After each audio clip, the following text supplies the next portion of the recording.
ਜੀ ਕੋਲ ਆਪਾਂ ਜਿਹੜੀ ਪਹਿਲਾਂ ਗੱਲ ਕਰਦੇ ਸੀ ਨਾ ਰਾਜਕਰਮਵੀਰ ਸਿੰਘ ਜੀ ਤੇ ਰਮਨ ਜੀ, ਇੱਕ ਤਾਂ ਡੀਜ਼ਲ ਦੀਆਂ ਪ੍ਰਾਈਸਸ ਤੇ ਦੂਸਰਾ ਜਿਹੜਾ ਪਿਛਲੇ 2-3 ਦਿਨਾਂ ਦੇ ਵਿੱਚ ਰੀਟੇਲ ਇੰਡਸਟਰੀ ਦੇ ਵਿੱਚ ਝਟਕਾ ਲੱਗਾ ਬਹੁਤ। ਟਾਰਗੇਟ ਨੂੰ ਬਹੁਤ ਵੱਡਾ ਲਾਸ ਹੋਇਆ। ਉਹਨਾਂ ਦਾ ਜਿਹੜਾ ਸਟਾਕ ਆ ਉਹ 1987 ਤੋਂ ਬਾਅਦ ਇੰਨਾ ਡਾਊਨ ਚਲਾ ਗਿਆ। ਵਾਲਮਾਰਟ ਨੂੰ ਬਿਲੀਅਨਸ ਆਫ ਡਾਲਰ ਦਾ ਨੁਕਸਾਨ ਹੋਇਆ। ਸੋ ਇਹ ਪਹਿਲਾਂ ਲੋਕ ਸੋਚਦੇ ਸੀ ਵੀ ਟੈਕ ਇੰਡਸਟਰੀ ਨੂੰ ਹੀ ਫਰਕ ਪੈ ਰਿਹਾ, ਉਹਨਾਂ ਦਾ ਹੀ ਸਟਾਕ ਥੱਲੇ ਜਾ ਰਿਹਾ। ਸਾਰਕ ਨੇ ਖਾਣਾ ਪੀਣਾ ਪਹਿਨਣਾ ਤਾਂ ਸਾਰਿਆਂ ਨੇ ਹੈਗਾ ਹੀ ਆ, ਉਹ ਤਾਂ ਰੀਟੇਲ ਤੇ ਡਿਪੈਂਡ ਕਰਦਾ ਨਾ। ਪਰ ਜਿਸ ਹਿਸਾਬ ਨਾਲ ਹੁਣ ਰੀਟੇਲ ਜਿਹੜੇ ਵੱਡੀਆਂ ਕੰਪਨੀਆਂ ਟਾਰਗੇਟ, ਵਾਲਮਾਰਟ, ਹੋਮ ਡਿਪੂ ਨੂੰ ਵੀ ਈਵਨ ਇੰਨਾ ਲਾਸ ਹੋਇਆ, ਤੇ ਇਹਦਾ ਟਰੱਕਿੰਗ ਤੇ ਵੀ ਅਸਰ ਕਿੰਨਾ ਕੁ ਪਊਗਾ? ਦੇਖੋ, ਟਰੱਕਿੰਗ ਤੇ ਪਹਿਲਾਂ ਅਸਰ ਪੈਣਾ ਸ਼ੁਰੂ ਹੋ ਜਾਂਦਾ ਆ, ਬਾਕੀ ਸਾਰਿਆਂ ਤੇ ਅਸਰ ਬਾਅਦ ਸ਼ੁਰੂ ਹੁੰਦਾ ਆ। ਜਦੋਂ ਬੂਮ ਆਉਂਦਾ ਆ ਉਦੋਂ ਵੀ ਟਰੱਕਿੰਗ ਪਹਿਲਾਂ ਬੈਨੀਫਿਟ ਹੁੰਦੀ ਹੈ, ਬਾਕੀ ਸਾਰੀ ਇੰਡਸਟਰੀ ਬਾਅਦ 'ਚ ਹੁੰਦੀ ਹੈ। ਸੋ ਅਸੀਂ ਇੱਕ ਕਾਈਂਡ ਆਫ ਲਾਈਕ ਲੋਕਾਂ ਦੀ ਆਈਡੀਆ ਹੁੰਦਾ ਹੈ ਕਿ what is going to happen, indicator ਹੈ ਅਸੀਂ। ਪਰ ਜਿਹੜੀ ਇਸ ਵੇਲੇ ਗੱਲ ਹੈਗੀ ਹੈ ਕਿ ਜਿਹੜੇ ਇਹ ਰੀਟੇਲਰਸ ਹੈਗੇ ਆ, ਅਗੇਨ ਜਿਹੜੀ ਆਪਾਂ ਪਹਿਲਾਂ ਗੱਲ ਕੀਤੀ ਹੈ ਕਿ ਜਦੋਂ ਲਾਸਟ ਈਅਰ 2 ਸਾਲਾਂ ਦੇ ਵਿੱਚ ਜਦੋਂ ਮਟੀਰੀਅਲਿਸਟਿਕ ਚੀਜ਼ਾਂ ਲੋਕਾਂ ਨੇ ਆਰਡਰ ਕੀਤੀਆਂ, ਉਦੋਂ ਇਹੋ ਹੀ ਰੀਟੇਲਰ ਸੀਗੇ ਜਿਹੜੇ ਕਿ ਦੇ ਵਰ ਮੇਕਿੰਗ ਲਾਟ ਆਫ ਮਨੀ, ਠੀਕ ਹੈ ਨਾ।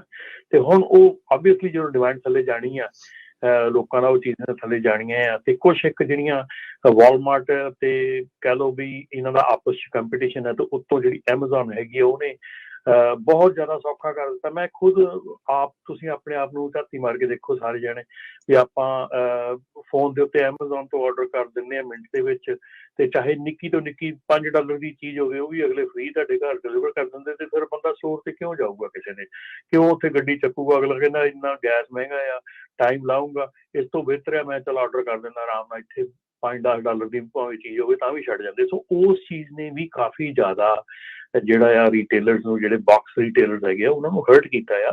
ਔਰ ਬਾਕਸ ਰੀਟੇਲਰ ਖਾਸ ਕਰਕੇ ਵਾਲਮਾਰਟ ਜਿਹੜਾ ਆ ਉਹ ਕਾਫੀ ਕੰਪੀਟ ਕਰਨ ਦੀ ਕੋਸ਼ਿਸ਼ ਕਰ ਰਿਹਾ ਆ ਐਮਾਜ਼ੋਨ ਦੇ ਨਾਲ ਇਸ ਮਾਮਲੇ ਦੇ ਵਿੱਚ, ਔਰ ਇੱਥੇ ਹੀ ਟਾਰਗੇਟ ਜਿਹੜਾ ਆ ਉਹ ਪਛੜ ਰਿਹਾ। ਸੋ ਇਸ ਕਰਕੇ ਟਾਰਗੇਟ ਨੂੰ ਜਿਹੜਾ ਇਸ ਵੇਲੇ ਜ਼ਿਆਦਾ ਨੁਕਸਾਨ ਹੋ ਰਿਹਾ, ਕਿਉਂਕਿ ਉਹਨਾਂ ਨੇ ਵਾਲਮਾਰਟ ਵਾਂਗੂ ਜਿਹੜਾ ਉਹਨਾਂ ਨੇ ਆਪਣਾ ਜਿਹੜਾ ਸਰਕਲ ਉਹ ਨਹੀਂ ਬਣਾ ਪਾਏ ਐਮਾਜ਼ੋਨ ਨੂੰ ਟੈਕਲ ਕਰਨ। ਜੀ, ਐਮਾਜ਼ੋਨ ਨੂੰ ਵੀ ਕਾਫੀ ਝਟਕਾ ਲੱਗਾ ਪਿਛਲੇ ਦਿਨਾਂ ਦੇ ਵਿੱਚ। ਸਟਾਕ ਦੇ ਵਿੱਚ ਵੀ ਦੁਨੀਆ ਦਾ ਸਭ ਤੋਂ ਵੱਡਾ ਆਨਲਾਈਨ ਰੀਟੇਲਰ ਆ, ਉਹਨਾਂ ਨੇ ਇਹ ਕਿਹਾ ਕਿ ਹਾਇਰਿੰਗ, ਸਪਲਾਈ ਚੇਨ ਡਿਸਟਰਪਸ਼ਨ ਤੇ ਹੋਰ ਵੇਅਰ ਹਾਊਸ ਮੈਨੇਜਮੈਂਟ ਲਈ ਨਾ $4 ਬਿਲੀਅਨ ਆਉਣ ਵਾਲੇ ਜਿਹੜੇ 3 ਮਹੀਨੇ ਐਂਡਿੰਗ ਉਹਨਾਂ ਦਾ ਹੋਣਾ ਜੂਨ ਦੇ ਵਿੱਚ ਕੁਆਟਰ, ਉਹਦੇ ਤੇ ਖਰਚਣਾ ਪਊਗਾ ਜੀ। ਤੇ ਆਪਾਂ ਜਿੰਨੇ ਸਾਡੇ ਸਰੋਤੇ ਆ ਸੁਣ ਰਹੇ ਆ, ਜੇ ਤੁਹਾਡਾ ਵੀ ਟਰੱਕਿੰਗ ਦੇ ਨਾਲ ਕੋਈ ਕੁਐਸਚਨ ਹੈਗਾ, ਖਾਸ ਕਰਕੇ DOT ਨੂੰ ਲੈ ਕੇ, ਜਿਹੜੀ 72 ਆਵਰ ਇੰਸਪੈਕਸ਼ਨ ਚੱਲ ਰਹੀ ਆ, ਤੇ ਕੱਲ ਵੀ ਸ਼ੋਅ ਦੇ ਵਿੱਚ ਕਈਆਂ ਨੇ ਕਾਲਸ ਕੀਤੀਆਂ ਸੀ, ਸੋ ਜਰੂਰ ਤੁਸੀਂ ਕਾਲ ਕਰ ਸਕਦੇ ਹੋ। ਸਾਡੇ ਨਾਲ ਟਰੱਕਿੰਗ ਦੇ ਪ੍ਰੋਫੈਸ਼ਨਲ ਰਮਨ ਸਿੰਘ ਢਿੱਲੋਂ ਹੋਣੀ ਜੁੜੇ ਹੋਏ ਆ। Telephone number Punjabi radio USA ਦਾ 408-272-5200 ਜੀ। ਸੋ ਬਿਲਕੁਲ ਇਸ ਨੰਬਰ ਦੇ ਉੱਤੇ ਕਾਲ ਕਰਕੇ ਤੁਸੀਂ ਆਪਣੇ ਵਿਚਾਰ, ਤੁਸੀਂ ਆਪਣੇ ਸਵਾਲ ਜਿਹੜੇ ਉਹ ਕਰ ਸਕਦੇ ਆ। ਕੱਲ ਦੇ ਸ਼ੋਅ ਦੇ ਵਿੱਚ ਰਮਨ ਜੀ ਇੱਕ ਸਵਾਲ ਰੋਡ ਚੈੱਕ ਨੂੰ ਲੈ ਕੇ ਆਇਆ ਸੀ, ਕਹਿੰਦੇ ਦੱਸਦੇ ਕਿਉਂ ਆ ਰੋਡ ਚੈੱਕ ਕਰਨ ਦੇ ਲਈ 72 ਦਿਨਾਂ ਦਾ, ਵੀ ਦੱਸਦੇ ਕਿਉਂ ਆ ਵੀ ਜੇ ਇਹਨਾਂ ਨੇ ਆਊਟ ਆਫ ਸਰਵਿਸ ਵਾਲੇ ਫੜਨੇ ਆ, ਵਾਇਲੇਸ਼ਨ ਵਾਲੇ ਫੜਨੇ ਆ, ਫਿਰ ਤੇ ਇਹਨਾਂ ਨੂੰ ਲੁਕ ਛਿਪ ਕੇ ਜਾਂ ਅਚਨਚੇਤੇ ਕਰਨਾ ਚਾਹੀਦਾ ਹੈ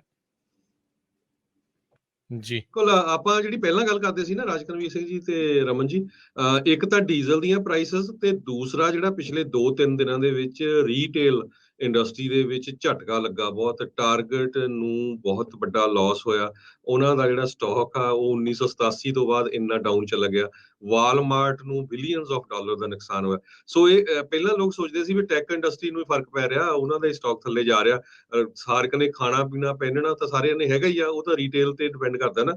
ਪਰ ਜਿਸ ਹਿਸਾਬ ਨਾਲ ਹੁਣ ਰੀਟੇਲ ਜਿਹੜੇ ਵੱਡੀਆਂ ਕੰਪਨੀਆਂ ਟਾਰਗੇਟ, ਵਾਲਮਾਰਟ, ਹੋਮ ਡਿਪੂ ਨੂੰ ਵੀ ਈਵਨ ਇੰਨਾ ਲਾਸ ਹੋਇਆ, ਤੇ ਇਹਦਾ ਟਰੱਕਿੰਗ ਤੇ ਵੀ ਅਸਰ ਕਿੰਨਾ ਕੁ ਪਊਗਾ?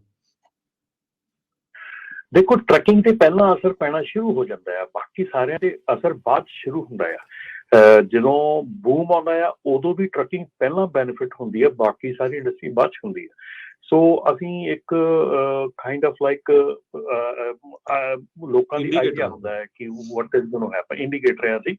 ਪਰ ਜਿਹੜੀ ਇਸ ਵੇਲੇ ਗੱਲ ਹੈਗੀ ਹੈ ਕਿ ਜਿਹੜੇ ਇਹ ਰੀਟੇਲਰਸ ਹੈਗੇ ਆ, ਅਗੇਨ ਜਿਹੜੀ ਆਪਾਂ ਪਹਿਲਾਂ ਗੱਲ ਕੀਤੀ ਹੈ ਕਿ ਜਦੋਂ ਲਾਸਟ ਈਅਰ 2 ਸਾਲਾਂ ਦੇ ਵਿੱਚ ਜਦੋਂ ਮਟੀਰੀਅਲਿਸਟਿਕ ਚੀਜ਼ਾਂ ਲੋਕਾਂ ਨੇ ਆਰਡਰ ਕੀਤੀਆਂ, ਉਦੋਂ ਇਹੋ ਹੀ ਰੀਟੇਲਰ ਸੀਗੇ ਜਿਹੜੇ ਕਿ ਦੇ ਵਰ ਮੇਕਿੰਗ ਲਾਟ ਆਫ ਮਨੀ, ਠੀਕ ਹੈ ਨਾ। ਤੇ ਹੁਣ ਉਹ ਆਬਵੀਅਸਲੀ ਜਦੋਂ ਡਿਮਾਂਡ ਥੱਲੇ ਜਾਣੀ ਆ, ਲੋਕਾਂ ਦਾ ਉਹ ਚੀਜ਼ਾਂ ਥੱਲੇ ਜਾਣੀਆਂ ਆ ਤੇ ਕੁਛ ਇੱਕ ਜਿਹੜੀਆਂ ਵਾਲਮਾਰਟ ਤੇ ਕਹਿ ਲਓ ਵੀ ਇਹਨਾਂ ਦਾ ਆਪਸ ਚ ਕੰਪੀਟੀਸ਼ਨ ਹੈ ਤੇ ਉੱਤੋਂ ਜਿਹੜੀ ਐਮਾਜ਼ੋਨ ਹੈਗੀ ਆ ਉਹਨੇ ਬਹੁਤ ਜ਼ਿਆਦਾ ਸੌਖਾ ਕਰ ਦਿੱਤਾ। ਮੈਂ ਖੁਦ ਤੁਸੀਂ ਆਪਣੇ ਆਪ ਨੂੰ ਝਾਤੀ ਮਾਰ ਕੇ ਦੇਖੋ ਸਾਰੇ ਜਾਣੇ ਵੀ ਆਪਾਂ ਫੋਨ ਦੇ ਉੱਤੇ ਐਮਾਜ਼ੋਨ ਤੋਂ ਆਰਡਰ ਕਰ ਦਿੰਦੇ ਹਾਂ ਮਿੰਟ ਦੇ ਵਿੱਚ ਤੇ ਚਾਹੇ ਨਿੱਕੀ ਤੋਂ ਨਿੱਕੀ $5 ਦੀ ਚੀਜ਼ ਹੋਵੇ ਉਹ ਵੀ ਅਗਲੇ ਫ੍ਰੀ ਤੁਹਾਡੇ ਘਰ ਡਿਲੀਵਰ ਕਰ ਦਿੰਦੇ ਤੇ ਫਿਰ ਬੰਦਾ ਸਟੋਰ ਤੇ ਕਿਉਂ ਜਾਊਗਾ ਕਿਸੇ ਨੇ, ਕਿਉਂ ਉੱਥੇ ਗੱਡੀ ਚੱਕੂਗਾ, ਅਗਲਾ ਕਹਿੰਦਾ ਇੰਨਾ ਗੈਸ ਮਹਿੰਗਾ ਆ ਟਾਈਮ ਲਾਊਂਗਾ, ਇਸ ਤੋਂ ਬਿਹਤਰ ਹੈ ਮੈਂ ਚਲ ਆਰਡਰ ਕਰ ਦਿੰਦਾ ਆਰਾਮ ਨਾਲ, ਇੱਥੇ $5-10 ਦੀ ਭਾਵੇਂ ਚੀਜ਼ ਹੋਵੇ ਤਾਂ ਵੀ ਛੱਡ ਜਾਂਦੇ। ਸੋ ਉਸ ਚੀਜ਼ ਨੇ ਵੀ ਕਾਫੀ ਜ਼ਿਆਦਾ ਜਿਹੜਾ ਆ ਰੀਟੇਲਰਸ ਨੂੰ, ਜਿਹੜੇ ਬਾਕਸ ਰੀਟੇਲਰਸ ਹੈਗੇ ਆ ਉਹਨਾਂ ਨੂੰ ਹਰਟ ਕੀਤਾ ਆ। ਔਰ ਬਾਕਸ ਰੀਟੇਲਰ ਖਾਸ ਕਰਕੇ ਵਾਲਮਾਰਟ ਜਿਹੜਾ ਆ ਉਹ ਕਾਫੀ ਕੰਪੀਟ ਕਰਨ ਦੀ ਕੋਸ਼ਿਸ਼ ਕਰ ਰਿਹਾ ਆ ਐਮਾਜ਼ੋਨ ਦੇ ਨਾਲ ਇਸ ਮਾਮਲੇ ਦੇ ਵਿੱਚ, ਔਰ ਇੱਥੇ ਹੀ ਟਾਰਗੇਟ ਜਿਹੜਾ ਆ ਉਹ ਪਛੜ ਰਿਹਾ। ਸੋ ਇਸ ਕਰਕੇ ਟਾਰਗੇਟ ਨੂੰ ਜਿਹੜਾ ਇਸ ਵੇਲੇ ਜ਼ਿਆਦਾ ਨੁਕਸਾਨ ਹੋ ਰਿਹਾ ਕਿਉਂਕਿ ਉਹਨਾਂ ਨੇ ਵਾਲਮਾਰਟ ਵਾਂਗੂ ਜਿਹੜਾ ਉਹਨਾਂ ਨੇ ਆਪਣਾ ਜਿਹੜਾ ਸਰਕਲ ਉਹ ਨਹੀਂ ਬਣਾ ਪਾਏ ਐਮਾਜ਼ੋਨ ਨੂੰ ਟੈਕਲ ਕਰਨ। ਜੀ ਐਮਾਜ਼ੋਨ ਨੂੰ ਵੀ ਕਾਫੀ ਝਟਕਾ ਲੱਗਾ ਪਿਛਲੇ ਦਿਨਾਂ ਦੇ ਵਿੱਚ, ਸਟਾਕ ਦੇ ਵਿੱਚ ਵੀ।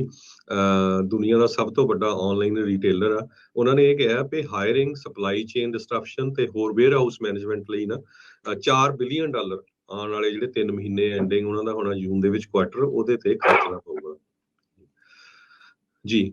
ਤੇ ਆਪਾਂ ਜਿੰਨੇ ਸਾਡੇ ਸਰੋਤੇ ਆ ਸੁਣ ਰਹੇ ਆ, ਜੇ ਤੁਹਾਡਾ ਵੀ ਟਰੱਕਿੰਗ ਦੇ ਨਾਲ ਕੋਈ ਕੁਐਸਚਨ ਹੈਗਾ ਖਾਸ ਕਰਕੇ DOT ਨੂੰ ਲੈ ਕੇ, ਜਿਹੜੀ 72 ਆਵਰ ਇਨਸਪੈਕਸ਼ਨ ਚੱਲ ਰਹੀ ਆ ਤੇ ਕੱਲ ਵੀ ਸ਼ੋਅ ਦੇ ਵਿੱਚ ਕਈਆਂ ਨੇ ਕਾਲਸ ਕੀਤੀਆਂ ਸੀ, ਸੋ ਜਰੂਰ ਤੁਸੀਂ ਕਾਲ ਕਰ ਸਕਦੇ ਹੋ। ਸਾਡੇ ਨਾਲ ਟਰੱਕਿੰਗ ਦੇ ਪ੍ਰੋਫੈਸ਼ਨਲ ਰਮਨ ਸਿੰਘ ਢਿੱਲੋਂ ਹੀ ਜੁੜੇ ਹੋਏ ਆ।